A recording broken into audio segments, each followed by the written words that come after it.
Kau pernah bermimpi? Pernah.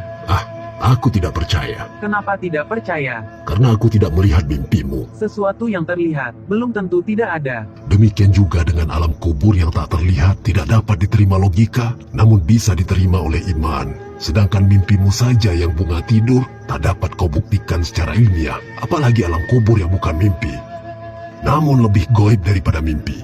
Apa kau punya alasan atau pendapat untuk meyakinkanku? Jika kau meminta bukti secara ilmiah terhadap hal yang tidak ilmiah, itu sama saja dengan memasukkan kepalamu ke dalam lubang jarum.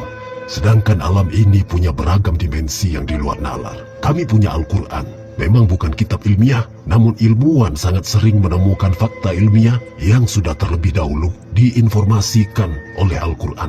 Contohnya, sungai di bawah laut yang ditemukan oleh Jekes, namun Al-Quran sudah terlebih dahulu menjelaskan dalam surat Al-Furqan ayat 53. Suara ultrasonik tentang tumbuhan bertasbih ditemukan oleh Profesor William Brown, tapi sudah terlebih dahulu dijelaskan dalam Al-Quran surat Al-Isra ayat 44. Fenomena hujan hewan yang pernah terjadi sudah terlebih dahulu dijelaskan dalam Al-Quran surat Al-A'raf ayat 133. Black hole sudah dijelaskan dalam Al-Quran surat At-Tur ayat 15-16. Ruang hampa udara di angkasa, semakin tinggi kita naik, semakin membuat dada sesak. Dan itu sudah lebih dahulu dijelaskan dalam Al-Quran, surat Al-An'am ayat 125.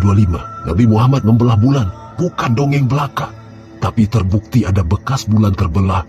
Jilatan anjing yang dibasuh dengan tanah, ternyata ilmuwan menemukan bahwa kuman pada air liur anjing hanya bisa mati dengan tanah. Dan ratusan lagi fakta ilmiah lainnya yang terdapat di dalam hadis dan Al-Quran. Jika orang yang bertumpu pada logika belaka sepertimu kemudian menemukan fakta-fakta ilmiah di dalam Al-Quran, maka dia pasti akan berpikir dan akan berpikir sekian kali untuk mengatakan Islam itu tidak benar. Bagaimana kau bisa mengatakan Islam itu salah jika kebenaran dalam kitab sucinya berkali-kali dibuktikan oleh sains? Yang lucunya, ada yang menduga bahwa agama Islam adalah buatan manusia. Penciptalah yang lebih mengetahui ciptaannya. Bahkan jika Superman benar-benar ada, dia pun tidak akan bisa melakukan penelitian seperti apa yang telah diterangkan oleh Al-Quran. Lihatlah, tubuh kita tak bisa kita kuasai sendiri. Bisakah kita menahan kedipan mata seharian? Menahan buang air kecil dan besar seminggu atau sebulan? Menghentikan pekerjaan organ dalam kita seperti jantung? Menukar oksigen dengan bahan lain untuk bernafas? Tidakkah kita pikirkan ada kehendak yang maha dahsyat yang mengendalikan diri kita, yaitu kehendak Tuhan? Jika kita melihat sesuatu yang di luar batas kekuatan, kecerdasan manusia, yang kedahsyatannya di luar nalar, maka renungkanlah. Sesungguhnya ada sesuatu di balik semua itu. Sesuatu yang bukan makhluk, bukan benda, namun melebihi dari yang ada. Itulah Tuhan. Bagi kami, ayat Al-Quran tidak perlu pembuktian, karena ketika akal tak mampu menerimanya, maka akal itu sendiri akan mengakui keterbatasannya, kemudian menggiringnya ke wadah iman. Tapi orang sepertimu menganggap akal itu adalah di atas segala-galanya. Kau tidak menyadari kapasitas akalmu itu sangat terbatas kepunduang. Maka, jika kau mencari kebenaran, pelajarilah Islam. Tapi jika kau menyimpan kebencian, hatimu tak akan bisa dimasuki kebenaran. Sampai kapanpun kau mengumpulkan cara untuk mencari kesalahan agamaku, tetap akan ada jawabannya. Dan kau hanya akan mencari sesuatu yang tidak pernah ada. Pemirsa, jika kita bertemu dengan orang yang tidak percaya dengan adanya Tuhan, atau orang yang meminta bukti logika tentang Islam, mereka tidak akan menerima ayat dan hadis.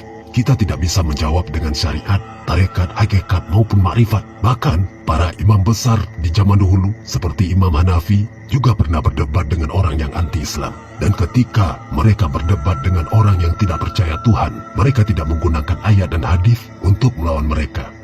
Satu hal yang perlu kita catat, ayat qauliyah, yaitu ayat-ayat yang tertulis di dalam Al-Quran, bukan santapan mereka. Tapi kita harus menggunakan ayat kauniyah yang berupa alam semesta, perbandingan-perbandingan, dan kiasan-kiasan. Ayat adalah bahasa Arab yang berasal dari kata ayatun dan dalam bentuk jamak menjadi ayat yang bisa dimaknai dengan tanda-tanda kebesaran Allah.